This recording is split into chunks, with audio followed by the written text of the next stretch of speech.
अस्सलाम वालेकुम, मैं हूं रेहान तारिक और आप देख रहे हैं दस्तक। सबसे पहले जिक्र दस्तक की उन स्टोरीज का जिन पे आज देंगे दस्तक। पाकिस्तान में कोरोना मरीजों की तादाद 2 लाख तक हो सकती है। WHO की वार्निंग, DGISPR ने भी बड़े खतरे की निशानदेही कर दी। डॉक्टर्स के जुड़े हाथों पर हुकूमत को रहम आ गया। लॉकडाउन में 9 मई तक तौसी का ऐलान, लेकिन ये लॉकडाउन जुज़वी है, कर्फ्यू है या स्मार्ट लॉकडाउन होगा? हुकूमत कंफ्यूजन का शिकार क्यों है? ये सवाल आज के प्रोग्राम में उठाएंगे। फिर कोरोना वायरस को कैसे खत्म किया जा सकता है? क्या माहिरीन कामयाबी हासिल कर रहे हैं? क्या कोरोना वायरस की वैक्सीनेशन तैयार कर ली गई है? और फिर माह रमजान की आमद, दिहाड़ीदार तबका मीरे रियासत की जानिब देखने लगा।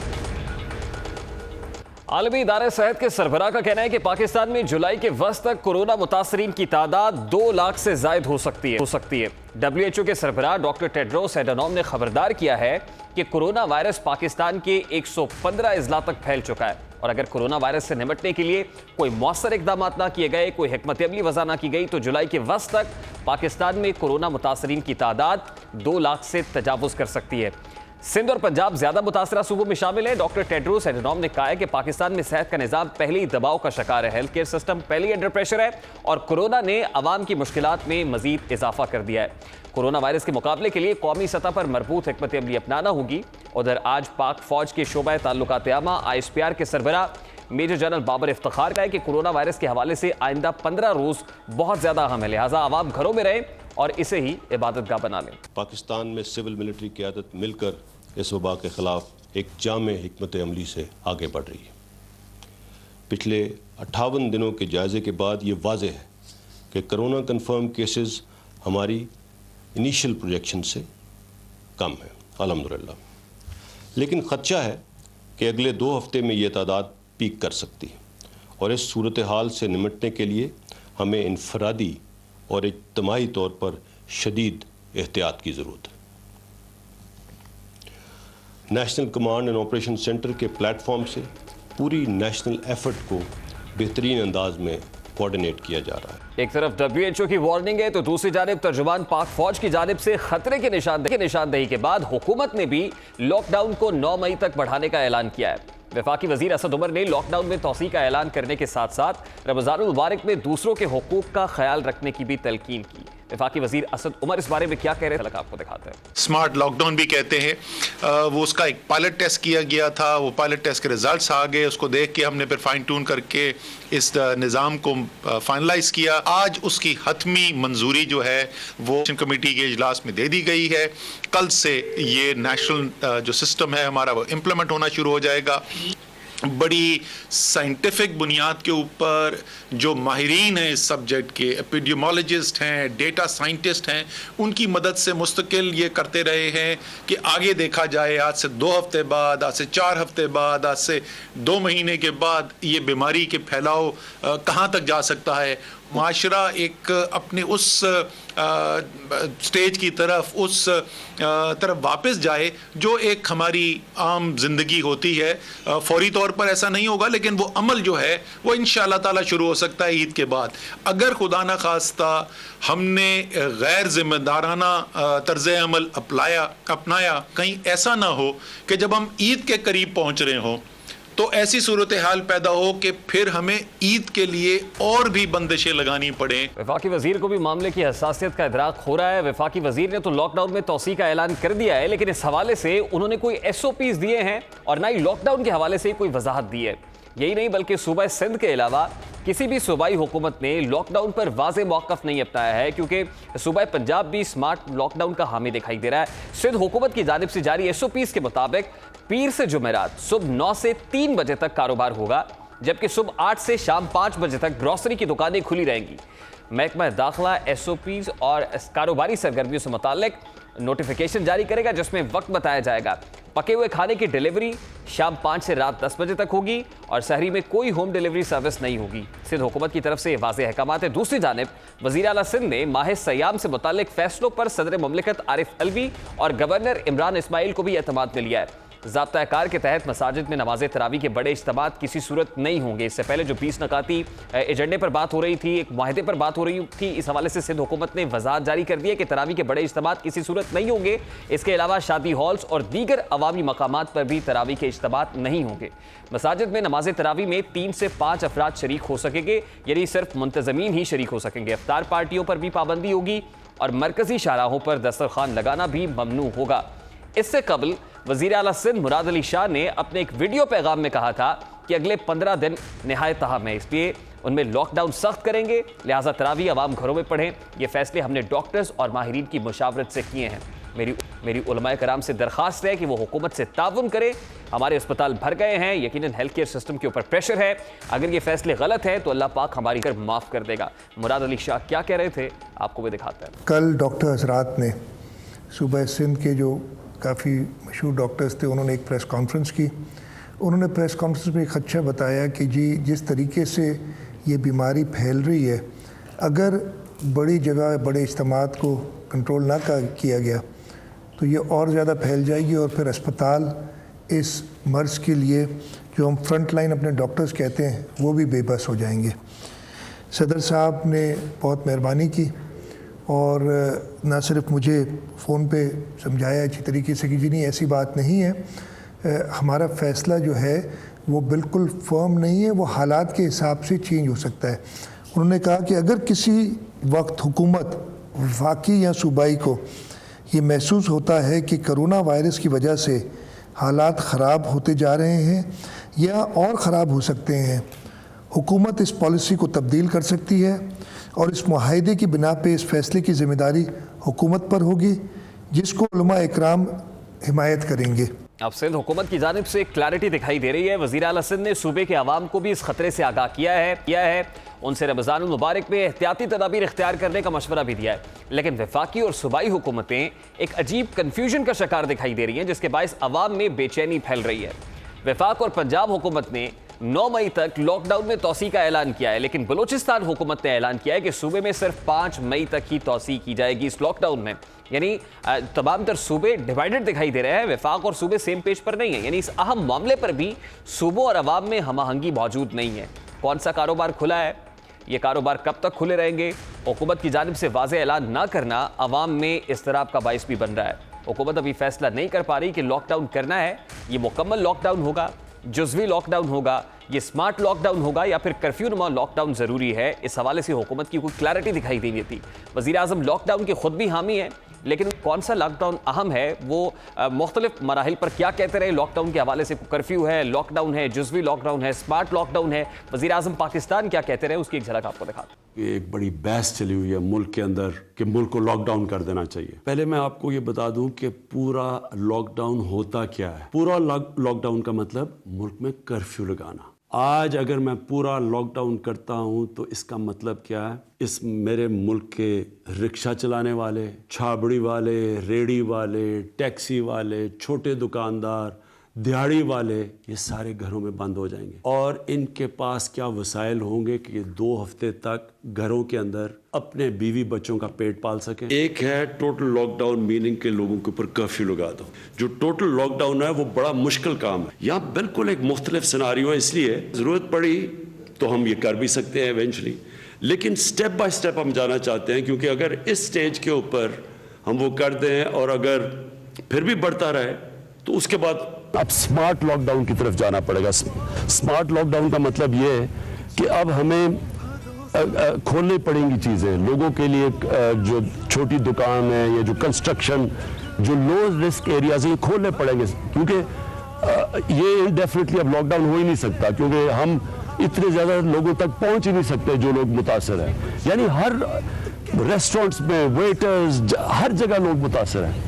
तो जो भी गवर्नमेंट कर ले हम इतने नहीं पहुंच सकते। लिहाजा ये जो पैसा इकट्ठा कर रहे हैं ये उन लोगों की मदद करेगा जब तक कि लोगों के कारोबार, ये जो कंस्ट्रक्शन शुरू नहीं होती, तो ये उनको जाके फीड करेगा, ये जो एक्स्ट्रा पैसा भी आएगा।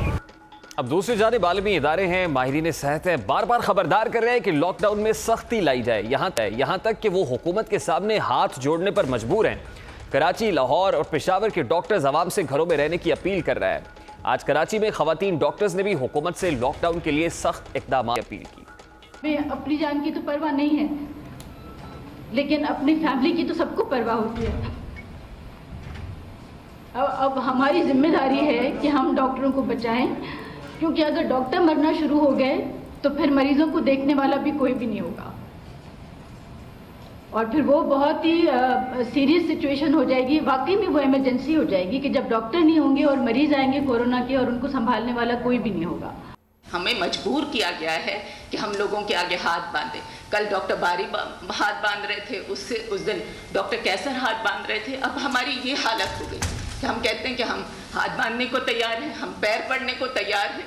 हम नहीं देख सकते इतनी हम बात। हम किस तरह से हम इसको कोप अप करेंगे? We can't. हमारा सिस्टम खत्म हो गया जो हम हालत हॉस्पिटल में देख रहे हैं। Thank you.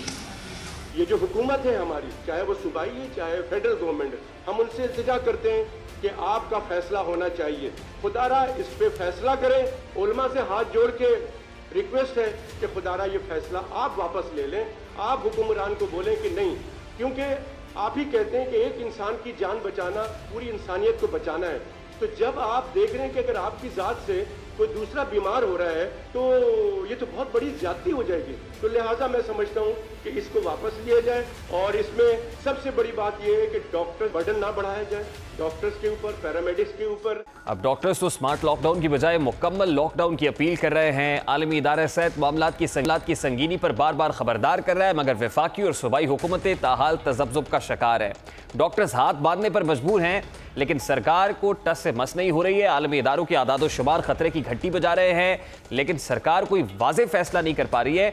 वफाकी और सूबाई हुकूमतें हैं कि बिल्कुल चैन की बांसुरी बजा रही हैं। रमज़ानुल मुबारक की बाबरकत सातों का आगाज़ हो चुका है, लेकिन तरावी और मार्केट्स के औकात कार पर आवाम को कन्फ्यूज़ कर रखा है। आखिर ऐसी कौन सी वजूहात है कि वफाक और सूबों के दरमियान इत्तफाक कायम नहीं हो सकी है? इन्हीं मामलात पर बात करेंगे। इस वक्त हमारे साथ सिंध से सूबाई वजीर इम्तियाज शेख मौजूद हैं। बहुत बहुत शुक्रिया इम्तियाज शेख साहब आपके वक्त के लिए। गुज़श्ता रोज से हम लॉकडाउन के लिए एक और इस्तिलाह सुन रहे हैं, और वो है स्मार्ट लॉकडाउन। और वज़ीर आज़म पाकिस्तान ने भी कहा कि स्मार्ट लॉकडाउन का मतलब ये है कि अब छोटे ताजिर अपनी दुकानें खोलेंगे और उनके लिए मामलात को ईज़ ऑफ करेंगे। तो सिंध हुकूमत ने क्या हिकमत अमली, क्या स्ट्रैटेजी डिवाइस की है कि आपके यहाँ स्मार्ट लॉकडाउन होगा या फिर कुली लॉकडाउन होगा, जुज़वी लॉकडाउन होगा? आप क्या सोच रहे हैं? देखिए जी, लॉकडाउन तो लॉकडाउन ही है, स्ट्रिक्ट लॉकडाउन। हम तो उसके कायल हैं। और कल आपने परसों डॉक्टर्स की भी प्रेस कॉन्फ्रेंस सुनी। पाकिस्तान के मायनाज डॉक्टर्स कराची में बैठ के भी प्रेस कॉन्फ्रेंस कर रहे हैं। लाहौर में भी पाकिस्तान की टॉप के डॉक्टर्स जो भी हैं, वो मेडिकल टीम वो प्रेस कॉन्फ्रेंस कर रही है। पेशावर में भी आज कोई प्रेस कॉन्फ्रेंस हुई है डॉक्टर साहबान की, और सबकी वही मुतफिका राय है कि जी बहुत ख़राब हालात हैं, केसेस की तादाद बहुत बढ़ रही है, और ये लोकल ट्रांसमिशन के जो केसेस हैं वो बहुत बढ़ गए हैं और बढ़ते जा रहे हैं। तो हमारा हेल्थ केयर सिस्टम इनको संभाल नहीं सकेगा। तो इससे बेहतर है कि आप लॉकडाउन करें स्ट्रिक्ट किस्म का और इसको कंटिन्यू करें। तो उसी हवाले से हम तो अपने डॉक्टर्स की एडवाइस पे चल रहे हैं, क्योंकि हम मतलब ये जो बीमारी से तो लड़ रही है डॉक्टर कम्युनिटी और पैरामेडिक्स फ्रंट लाइन पे वही फाइट आउट कर रहे हैं। तो वो अगर हमें को मशवरा देंगे, अस्पतालों में भी उन्होंने ही केसों को संभालना है। वो अगर कहते हैं कि जी आप ये ना करें और हम कहते हैं नहीं हम खोल देते हैं, तो फिर बोलेंगे अस्पताल में भी आप लोग जाके संभालें। तो हम उसी को, उनकी राय को मद्देनजर रखते हुए वजीर आला सिंध ने फिर ये फैसला किया कि लॉकडाउन बरकरार रहेगा और उसको बढ़ा भी देंगे और सख्ती से अमल करेंगे।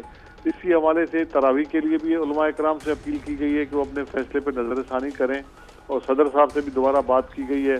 और उन्होंने, सदर साहब ने तो ये कहा कि इस मुआहदे की जो 20 का मुआहदा है उसमें शिक मौजूद है कि अगर सूबाई हुकूमत समझती है, कोई हुकूमत समझती है कि हालात ख़राब हैं और मतलब कोरोना के हवाले से मजीद इस तरह की सूरत हाल पैदा हो रही है, तो इस पे रिव्यू कर सकते हैं। तो बिल्कुल ठीक है इम्तियाज साहब, क्योंकि वफाकी हुकूमत का तो उलमाए कराम के साथ जो 20 नकाती माहिदा हुआ था उसमें SOPs वज़ा किए गए थे, और उन SOPs के तहत नमाज जुमा या तरावी के इज्तिमात होंगे। तो क्या अब सिंध हुकूमत ये फैसला कर चुकी है कि उस 20 नकाती जो माहिदा है उसकी रूह से जो है उस पर अमल नहीं किया जाएगा, बल्कि आप ये समझ रहे हैं कि जैसे पहले चल रहा था कि जिसमें सिर्फ इंतजामिया को नमाज पढ़ने की मसाजिद के अंदर या अब नमाज तरावी होगी रमज़ानुल मुबारक के अंदर, सिर्फ उनको इजाज़त दी जाएगी और बाकी लोग नहीं आ सकेंगे? आज आप देख लें पूरे सिंध, पूरे पाकिस्तान में देख लें, आप सिंध में ख़ास तौर पे देख लें, पाकिस्तान के दूसरे शहरों को भी आप क्लिप्स निकाल के देख लें। जिन मस्जिदों में नमाजें हुई हैं, तो क्या वहाँ वो प्रोटोकॉल ऑब्जर्व किया गया है? और या जो 20 निकाती एजेंडे पे SOP बनाई गई थी, क्या उस पर अमल हुआ है? अगर उस पर अमल हुआ है तो हम उस पर करने को तैयार, लेकिन उस पर अमल नहीं हुआ। हजारों की सैकड़ों की तादाद में लोग जो है नमाजों पे आए, अच्छी बात है आए, लेकिन इस वक्त जो सूरत हाल है, हमें हमारी दरख्वास्त है उनसे कि उनकी जानों का मसला है, उनके बच्चों की जानों का मसला है, उनके प्यारों की जानों का मसला है। देखें, ये मसला मेरा या वजीर आला सिंध का नहीं है, ये पूरे अवाम का मसला है। उनकी जान का तहफ़्फ़ुज़ है, जिसकी वजह से सिंध हुकूमत लड़ रही है इस बात के कि जी सख्त लॉकडाउन करें। और जो डॉक्टर्स हैं जिनके कंधों पे हम बैठ के ये पूरी पॉलिसी बना रहे हैं और इस वबा से लड़ने की तैयारी कर रहे हैं, वो भी यही कहते हैं, चाहे वो सुबह बिल्कुल ठीक है। अब इम्तियाज शेख साहब, सिंध हुकूमत, इसीलिए मेरी बात मैं पूरी कर लूं, इसीलिए वजीर आला सिंध ने कल उलमा कराम से दरख्वास्त की थी और हमने वही पुराना प्रोटोकॉल रखा है जो पहले था। इसलिए हमें सदर साहब से भी वजीर आला सिंध की बात हुई थी और उन्होंने भी कहा कि आप अगर समझते हैं ये हालात हैं तो आप इस तरह का फैसला कर लें, तो उस तरह का फैसला किया गया है। दूसरा आपने पूछा कि कारोबार के हवाले से, क्योंकि देखें जी लॉकडाउन की वजह से यहाँ के लोग, कारोबार के जो कारोबारी हमारे तबका है, दुकानदार तबका है, ताजिर तबका है और दिहाड़ीदार मजदूर जो उनके पास काम करते हैं, सबका मसला था। तो उनके एक तरफ तो कोरोना वबा की फैलती हुई एक तूफान सामने नजर आ रहा है और उसके मतलब असरात हमें नजर आ रहे हैं कि ये होने वाला है। उधर से लोगों की मुआशी हालत भी अच्छी नहीं है और मतलब बिल्कुल ठीक है। इम्तियाज शेख साहब, मेरा बड़ा सादा सा सवाल है आपसे। आज हमने क्योंकि सिंध हुकूमत ने सर फैसला किया था कि वफाक जो फैसला करेगी उस पर सिंध हुकूमत मेनुआन अमल दरामद करेगी, लेकिन अभी आप ये कह रहे हैं कि सिंध हुकूमत ने जो फैसले किए हैं वो पहले वाले हैं, जैसे स्ट्रिक्ट लॉकडाउन पहले सिंध हुकूमत ने सबसे पहले ये फैसला किया कि लॉकडाउन होना चाहिए, बिल्कुल उसी पर अमल दरामद होगा। तो क्या एक बार फिर वफाक और सिंध सेम पेज पर नहीं है? नहीं, हम एक पेज पे हैं, लेकिन ये जो सदर साहब ने जो सदर मोहतरम ने जो 20 नुकाती एजेंडा साइन कराया था, उसमें लिखा हुआ है, उसी में लिखा हुआ है एक के मतलब ये जो अमल नहीं होगा तो उस पर फैसला तब्दील हो सकता है। वजीर आजम साहब ने भी कहा कि अगर उस पर अमल नहीं हुआ तो हम इसको वापस ले लेंगे। ठीक है, ये आपने भी सुना होगा। नंबर 1। नंबर 2, तो आज कहीं उस प्रोटोकॉल की ऑब्जर्वेंस नहीं हुई और वो मतलब SOPs को बुरी तरह से उसको खत्म किया गया, उस पर अमल नहीं हुआ। तीसरा, हम ये फैसला डॉक्टर्स की टीम के मशवरे पे कर रहे हैं और डॉक्टर खाली सिंध के नहीं हैं और वफाकी वज़ीर साहबान ने इल्ज़ाम लगाया कि सियासत कर रहे हैं। वही हम उनको कहते हैं, होश के नाखून लो भाई, हम सियासत करनी होती तो सियासत में वैसे ही हम आपका मुकाबला करेंगे, कि कोरोना के ऊपर हम उसको नहीं करेंगे। वजीर आला ने हमें कहा, हमारे चेयरमैन बिलावल भुट्टो जरदारी साहब ने भी कहा कि वजीर आजम साहब लीड लें, लेकिन अगर एक चीज़ हमारे डॉक्टर्स कहते हैं कि जी ये ना करें तो और हम अदरवाइज हम इसको नहीं संभाल सकेंगे तो हम क्या करें? हमें लोगों की जान प्यारी है और हमने उसी हिसाब से फैसला किया और वजीर आजम साहब ने भी कहा कि आप लोग अपना फैसला कर सकते हैं। बिल्कुल ठीक है, सूबे ने अपना इस्तेहकाक इस्तेमाल किया। इम्तियाज शेख साहब, इस हवाले से कोई टाइमलाइन वजह किया आपने कि ये स्ट्रिक्ट लॉकडाउन मजीद कितने रोज तक सिंध हुकूमत जारी रखेगी? देखें, हम मशावरत में है फेडरल गवर्नमेंट के साथ। आज भी हमारी बात हुई है वजीर आला साहब की, वजीर आजम साहब के साथ जो कॉन्फ्रेंस होती है, NCOC की जो मीटिंग होती है वो आज भी हुई थी और उसमें मतलब ये तय होगा और मतलब अभी तो मतलब 5-10 दिन का मतलब मैं टाइम इस वक्त दे नहीं दे सकता, क्योंकि जब तक वो निकले ना, अभी तक तो 1 तारीख तक तो है, अपना 30 तारीख तक तो पुराना ऑर्डर बरकरार है। उसके बाद फैसला करेंगे और वजीर आजम साहब को कहेंगे वो फैसला करें, पूरे मुल्क के लिए फैसला करें। लेकिन जहाँ चीजें ऐसी होंगी जहाँ हम समझते हैं कि मतलब वो लोगों के मफाद में नहीं है तो हम उसमें तब्दीली करें। आज हमने जो परमिशन दी, आपने पूछा, तो हमने ऑनलाइन परमिशन दे दी है तमाम कारोबार को। जो भी ताजिर, जो भी दुकानदार, जो भी ट्रेडर ट्रेड करना चाहे ऑनलाइन वो कर सकता है। तो मतलब उस हवाले से मतलब हमने एक रिलैक्सेशन दी है उनको और सिंध गवर्नमेंट ने, और कहा कि शुरू करें और ये शुरुआत है, इसको देखेंगे आगे। अगर आगे जरूरत पड़ी और मतलब हम कर सके और हालात बेहतर हुए तो मतलब फैसले तब्दील भी हो सकते हैं, कोई हरफ आखिर तो नहीं है। तो लेकिन यह है कि पहला बड़ा ब्रेक थ्रू है कि पूरा बिजनेस हमने ऑनलाइन खोल दिया है और लोग जो है दुकान पे आए बगैर अपना कारोबार कर सकते हैं और उस पर दिहाड़ीदार को भी अपना दिहाड़ी मिलेगी और मतलब कारोबार भी, मतलब जो कारोबारी तबका ठीक है। तो क्या इम्तियाज शेख साहब, आपके ताजरों के साथ जो मामला है वो तय पा गए? क्योंकि ताजिर ये कह रहे थे कि हम यकम रमजानुल मुबारक से अपने बिजनेसेस ओपन करेंगे, दुकानें खोलेंगे, तो उनके साथ ये मामला तय पा गए कि वो ऑनलाइन कारोबार कर सकते हैं, ऑफलाइन अपनी दुकानों पर आकर कारोबार नहीं करेंगे? हमारे वजीर आला साहब से भी उनकी मीटिंग हुई थी, तमाम ताजिर तंजीमों से, और हम एक कमेटी बनाई थी वजीर आला ने, उस पर उनके साथ भी उनकी मुलाकातें हुई हैं, काफ़ी मुलाकातें हुई। और ये जो फैसला हमने किया है वो मशावरत के बाद किया है, उनके कहने पे किया है। और मतलब उनसे मशवरे के बाद किया है, और वो इस बात पे राजी हैं कि शुरू में आप ऑनलाइन आप कारोबार की इजाज़त गवर्नमेंट दे दे, वो दे दी है, और इस पे हमने तमाम कारोबारों को देखे। और दूसरी बात ये कि आने वाले दिनों में ये कोरोना ख़त्म नहीं हो रहा। कोरोना जब तक इसकी वैक्सीन इजाद नहीं होती, ये रहेगा, तो हमें अपनी तर्ज ज़िंदगी कोरोना के साथ गुजारनी है। तो ये छोटे दुकानदार, छोटा ताजिर, उसको भी अपना नया तर्ज बनाना पड़ेगा, नया प्रोटोकॉल बनाना पड़ेगा। और ये ऑनलाइन और इस तरह के सिलसिले जहाँ झमघटे ना हो, लोग ना हो, वो उनको नए सिरे से तरतीब देना पड़ेगा। तो ये मतलब उसकी पहली कड़ी है, शुरू करेंगे हम इंशाल्लाह, और मजीद रियायत देंगे जैसे जैसे हालात बेहतर। बिल्कुल ठीक है, बहुत बहुत शुक्रिया इम्तियाज शेख साहब आपका। सिंध से सूबाई वजीर इम्तियाज शेख साहब हमारे साथ मौजूद थे। सिंध हुकूमत तो डिसाइड कर चुकी है, क्लैरिटी दिखाई दे रही है, पंजाब हुकूमत इस वक्त कहाँ खड़ी है, इसी पर बात करेंगे। इस वक्त तर्जुमान पंजाब हुकूमत मुसर्रत जमशेद चीमा साहब हमारे साथ मौजूद हैं। बहुत बहुत शुक्रिया मुसर्रत साहब आपके वक्त के लिए। इस वक्त एक बहस चल रही है लॉकडाउन और स्मार्ट लॉकडाउन के हवाले से। अब माह मुक़द्दस आ गया है, यकीनन लोग जो है नमाज के इज्तिमात की तरफ भी जाएंगे, नमाज तरावी भी अदा करनी है, और वफाकी हुकूमत इससे पहले उलमाए कराम के साथ 20 नकाती माहदे पर दस्तखत कर चुकी है। बताएगा कि इस वक्त जब डॉक्टर्स हाथ जोड़कर मुतालबा कर रहे हैं कि अपने फैसलों पर नजर सानी की जाए, तो पंजाब हुकूमत की स्ट्रैटेजी क्या है? क्या लॉकडाउन मजीद सख्त करने जा रहे हैं या इसको ईज ऑफ करेंगे?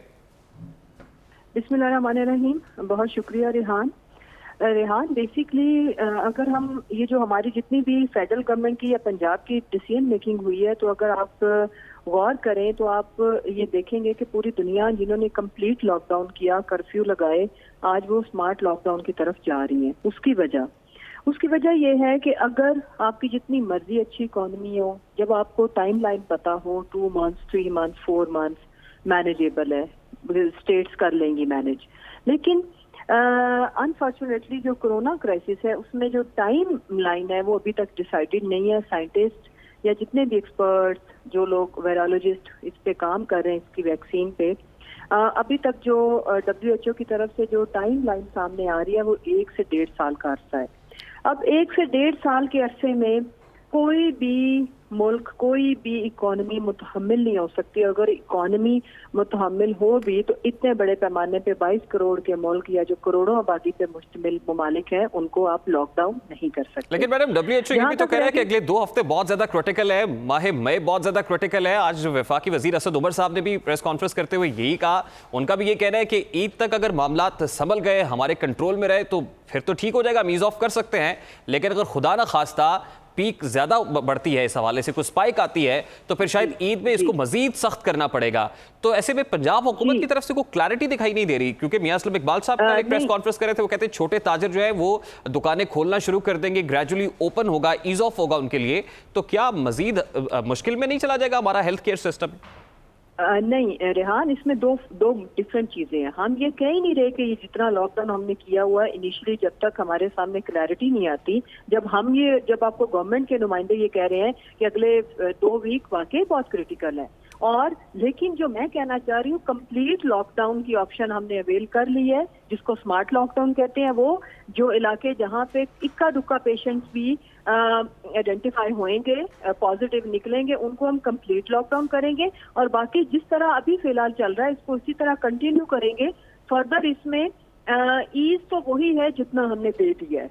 और अगर जहाँ तक रहेगी मसाजिद की बात, तो मसाजिद का आपको पता है कि जो उलमाए कराम ने हमारे साथ 20 नुकाती जो एक कह लें मुआहदा हुआ है, और वो भी उनकी तरफ से रिकमेंडेशन थी, तो उसमें हम उम्मीद रखते हैं, बिकॉज सब इस मुल्क से प्यार करते हैं, अपने आप से करते हैं, अपनी फैमिली से के साथ करते हैं। इसमें जो बेसिक कंसर्न है रियासत का, वो लोगों की जिंदगी है।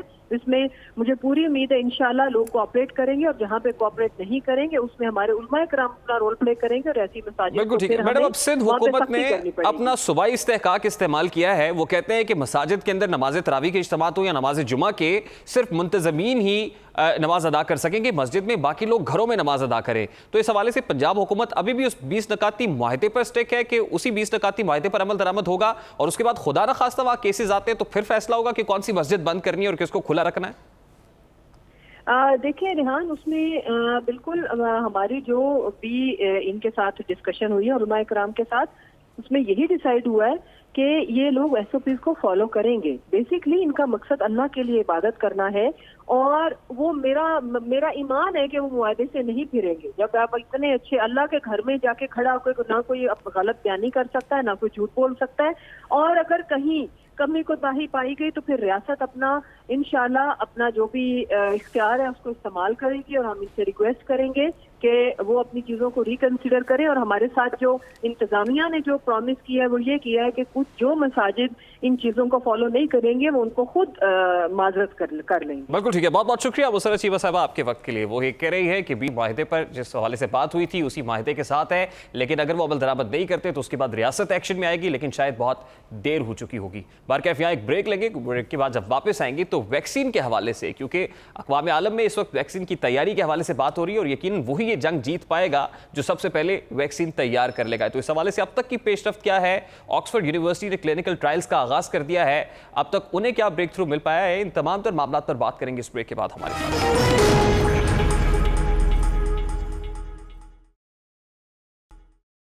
Welcome back. कोरोना को शिकस्त देने के लिए साइंसदानों ने कोशिशें तेज कर दी हैं और इसी सिलसिले में बरतानिया की ऑक्सफोर्ड यूनिवर्सिटी में कोरोना वायरस के इलाज के लिए तैयार की गई वैक्सीन के तिब्बी तजर्बात आज से शुरू हो गए हैं।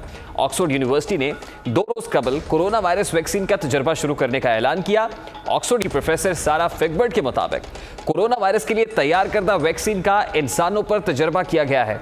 सारा फिगबर्ट ने बताया है कि कोरोना वैक्सीन से मुताल्लिक हमारी पूरी टीम बहुत पुरुमीद है। उनका कहना था कि हमारी सारी टीम ने इस वैक्सीन को तैयार करने में बहुत मेहनत की है। प्रोफेसर सारा फिगबर्ट का कहना था कि हमने ये काम 4 माह की इंतहाई कलील मुद्दत में सरअंजाम दिया है। उन्होंने ये भी बताया कि इस वैक्सीन की तैयारी के लिए तमाम तर हिफाजती इकदाम को हर लिहाज से मद्देनजर रखा गया है।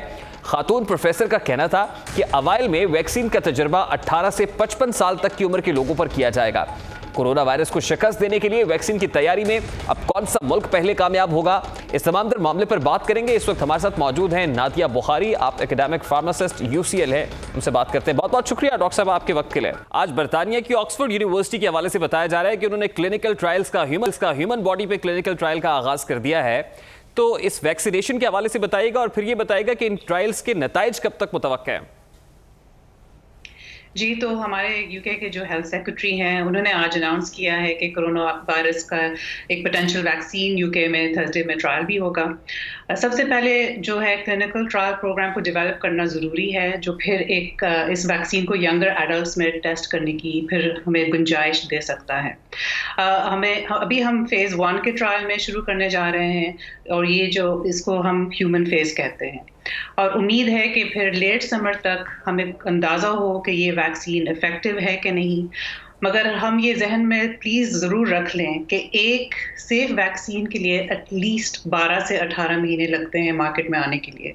मगर अभी जो निकला है मीडिया और जो इंटरव्यूज़ निकले हैं अभी ऑक्सफोर्ड यूनिवर्सिटी के हवाले से, वो कह रहे हैं इससे जल्द हो सकता है, मगर just to be on the safe side हमें पता नहीं कि ये काम करेगा कि नहीं करेगा, मगर 12 से 18 महीने लग सकते हैं। डॉक्टर साहब, वैक्सीनेशन के सामने आने का इंतजार इस वक्त पूरी दुनिया को है, क्योंकि इस वक्त यकीनन तेल की जंग नहीं है, इस वक्त हथियारों की जंग नहीं है, बल्कि वैक्सीन की जंग है कि सबसे पहले वैक्सीनेशन कौन सा मुल्क तैयार कर लेता है। तो यकीनन सबकी नजरें बरतानिया की जानिब भी जमी हुई हैं और जैसे कि आप बता रही कि 12 से 18 माह लग सकते हैं। लेकिन इन क्लिनिकल ट्रायल्स की कामयाबी के बारे में कब तक कहा जा सकता है सर्टेनिटी के साथ कि ये ट्रायल्स कामयाब हो गए, और इसके लिए कितने क्लिनिकल ट्रायल्स दरकार होंगे? अभी तक कितने ट्रायल्स हो चुके हैं, कितने दरकार होंगे, और उसके बाद कहा जा सकता है कि ये वैक्सीनेशन अब मार्केट में आ सकती है? तो अभी ऑक्सफोर्ड में जो कह रहे हैं उन्हें अभी उम्मीद है कि लेट समर तक उन्हें अंदाज़ा हो कि ये वैक्सीन काम कर रहा है कि नहीं कर रहा है, इनके साइड इफ़ेक्ट्स क्या हैं, वायबल है कि नहीं। और आप बिल्कुल सही कह रहे हैं, ये अभी जो जंग है, ये कोरोना वायरस का जंग है, ये सारी पूरी दुनिया में लड़ा जा रहा है। और जब एक वायबल वैक्सीन मिल जाए, ये अभी रेस नहीं कि कौन सा मुल्क पहले करे, अभी हमें ये करना है कि हमें ग्लोबली जो है कोऑर्डिनेट करने की ज़रूरत है, क्योंकि बिलियंस ऑफ डोसेस की ज़रूरत होगी और डिमांड को मुकम्मल करने के लिए। तो हमें साथ मिलकर काम करना है। ये अभी रेस नहीं, अभी कोई ये पॉलिटिक्स का टाइम नहीं है, ये हमें एक साथ मिलके इसको हमें फाइट करना है। और डॉक्टर साहब ये भी बताएगा कि इन क्लिनिकल ट्रायल्स का जो आगाज़ है वो यकीनन ड्रग रेगुलेटरी अथॉरिटी या FDA के सर्टेन प्रिंसिपल्स की अप्रूवल के बाद ही किया जाता है। तो जब क्लिनिकल ट्रायल्स ह्यूमन बॉडी के ऊपर किए जा रहे हैं तो ह्यूमन बॉडी के ऊपर इसके क्या साइड इफ़ेक्ट्स हो सकते हैं, क्या हार्म्स हैं, नुकसानात हैं जो मुरतब हो सकते हैं क्लिनिकल ट्रायल्स के दौरान ह्यूमन बॉडी के ऊपर? देखिए, इन्होंने अभी पब्लिश तो नहीं किया है, पब्लिक डोमेन में ये आया नहीं है कि किस किस्म के साइड इफ़ेक्ट्स आ सकते हैं इस वैक्सीन के साथ। मगर अमूमन अगर आप देखें कोई भी साइड इफ़ेक्ट जो होते हैं दवाइयों के, वो मिनिमल से लेके जैसे गैस्ट्रोइंटेस्टाइनल स्टाइल साइड इफ़ेक्ट्स होते हैं, खांसी हो सकती है, या फिर absolute other end of the spectrum which is fatality. तो कुछ भी हो सकता है within that whole spectrum जब आप साइड इफेक्ट्स के बारे में बात करते हैं। ठीक है डॉक्टर साहब, क्योंकि आप फार्मासिस्ट भी हैं, आप ड्रग्स की केमिस्ट्री को भी अच्छे तरीके से समझती हैं, तो क्योंकि इससे पहले हाइड्रोक्सीक्लोरोक्विन के हवाले से बात हो रही थी, एरिथ्रोमाइसिन के हवाले से बात हो रही थी कि ये ड्रग्स बहुत इफेक्टिव हैं, एंटी मलेरियल ड्रग्स जो है वो कोरोना से फाइट करने के लिए बहुत ज़्यादा इफेक्टिव है। तो अभी यहाँ बरतानिया में इस हवाले से क्या बहस जारी है? क्या इन अद्वियात का इस्तेमाल किया जा रहा है कोरोना के मरीजों को इनके इलाज के लिए, उनको बेहतर करने के लिए? कुछ और अद्वियात हैं जो रिकमेंड की जा रही हैं यहाँ पर NHS की जानिब से कि ये मरीजों को दी जाए तो ये ज्यादा इफेक्टिव होंगी? देखिए, the hype around hydroxychloroquine is irresponsible, मगर बिल्कुल समझ में आती है बात कि क्यों ये हाइप क्रिएट हुआ है। सब अभी पैनिक्ड हैं, no one knows what is happening, सब चाह रहे कि कहीं भी एंगल से कोई ट्रीटमेंट आ जाए कोरोना वायरस का। तो अगर थोड़ी सी भी कोई उम्मीद नजर आती है तो सब जो है उस पर हावी हो जाते हैं। And that's what we are seeing, and that's unfortunately very irresponsible, because अभी बहुत ही लिमिटेड एविडेंस है और इनकंक्लूसिव एविडेंस है हाइड्रोक्सीक्लोरोक्विन के यूज़ के हवाले से। और अभी जो है as we speak there are large trials, clinical trials underway देखने के लिए कि ये कितना इफेक्टिव है for the treatment of corona virus. Unfortunately social media के वजह से फेक न्यूज़ भी वायरस की तरह फैल रही है और ये हम देख रहे हैं और देखा भी है। अभी जो आई थिंक 2 दिन पहले ट्विटर पे काफ़ी हंगामा मच गया था चाइना के clinical, not really clinical trials के हवाले से, मगर कोई लेटर दैट वाज सर्कुलेटिंग। और मेरा मशवरा ये है कि हम ट्रस्टेड और वेरीफाइड सोर्सेज से इंफॉर्मेशन लें और हमारे नेशनल हेल्पलाइंस हैं, मिनिस्ट्री ऑफ हेल्थ से रेगुलर अपडेट्स मिलती हैं, और हमारे ग्लोबल सोर्सेज हैं जैसे WHO है, सेंटर ऑफ डिजीज़ कंट्रोल भी हैं, और ये हम पब्लिक को इन्हीं से इंफॉर्मेशन लेनी चाहिए और इसी इंफॉर्मेशन को आगे बढ़ानी भी चाहिए। ठीक है। और मेरी बस ये गुजारिश है सब पब्लिक से, अवाम से, कि अनवेरीफाइड इंफॉर्मेशन जो मिल रही है उसको प्लीज आगे ना बढ़ाएं। ठीक है, बहुत बहुत शुक्रिया डॉक्टर साहब आपकी कीमती वक्त के लिए। डॉक्टर नादिया बुखारी UK से हमें ज्वाइन कर रही थी, उनकी गुफ्तगू आपने सुनी। यहाँ एक ब्रेक लेंगे और ब्रेक के बाद जब वापस आएंगे तो रमजान मुबारक के दौरान दिहाड़ीदार तबके का मुकद्दमा लेकर हाजिर होंगे। मेरे रियासत के दर पर दस्तक देंगे, हमारे साथ रहिए।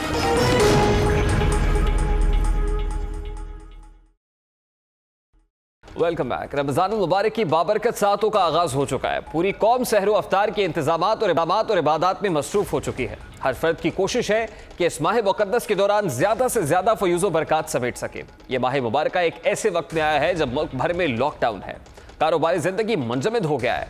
रमजान मुबारक जहां पूरी कौम के लिए रहमत का पैगाम लाया है, वहीं मुल्क का एक बड़ा तबका इम्तहान में मुब्तला है, जहां दिहाड़ीदार मजदूरों के लिए सहरो अफ्तार के इंतजाम करना मुश्किल ही नहीं बल्कि नामुमकिन दिखाई दे रहा है। इस तबके के लिए माश सबसे अहम मसला बन चुका है। मेरे रियासत, आज हम आपके दरबार में इसी तबके का मुकद्दमा लेकर आए हैं। मेरे रियासत, आपने वादा किया था कि इस तबके को मसाइल का शिकार नहीं होने देंगे। इसी तबके की वजह से आप मुकम्मल लॉकडाउन की भी मुखालिफत करते रहे हैं, लेकिन मेरे रियासत, आपके ऐलानात के बावजूद इस तबके की राहत का सामान मुहैया नहीं हो सका है।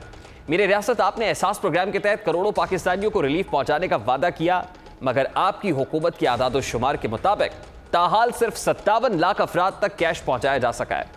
मेरे रियासत, आपने यूटिलिटी स्टोर्स पर 5 की बजाय 19 अशिया पर सब्सिडी दी ताकि ज़्यादा से ज़्यादा अफराद को रिलीफ पहुंचाया जा सके। लेकिन मेरे रियासत, ऐसे वक्त में जब आवाम को रिलीफ पहुंचाना था, यूटिलिटी स्टोर्स बंद हो गए। मेरे रियासत, सहरो अफ्तार के औकात में जब हर फर्द इबादत में मसरूफ़ होना चाहता है, दिहाड़ीदार तबके को फ़िक्र मुआश है। मेरे रियासत, ये तबका इस फिक्र में मुब्तला है कि वो अपने और अपने ख़ानदान के लिए सहरी का इंतज़ाम कहाँ से करेगा। उन्हें अफ्तार के इंतजामात की फिक्र है। मेरी रियासत आपने आवाम को सहूलियात पहुंचाने के लिए टाइगर फोर्स बनाने का ऐलान किया, लेकिन आज जब आम आदमी को सहरो अफ्तार के लिए मदद की ज़रूरत है तो टाइगर्स का बिल्कुल वजूद ही दिखाई नहीं दे रहा है। मेरी रियासत अब भी वक्त है, आप इस तबके को फिक्र माश से आज़ाद करने के लिए इक़दामात करें, उन्हें एहसास दिलाए कि मदीना की फलाही रियासत रियाया के मामलात की फिक्र यकीनन मेरे रियासत को होती है। मेरी रियासत जल्दी कर लीजिए ताकि इस तबके की सहरो अफ्तार के औकात में मांगी जाने वाली दुआओं में आपका तज़किरा भी शामिल हो सके। बारकैफ वो तबका यही कह रहा है कि फिक्रे माश खा गई लम्हे करार के, तुझसे भी दिल फरेब है कब रोज़गार के। ये तो था आज का दस्तक। आपसे मुलाकात होगी अगले हफ्ते। अपना रखिएगा ख्याल। अल्लाह।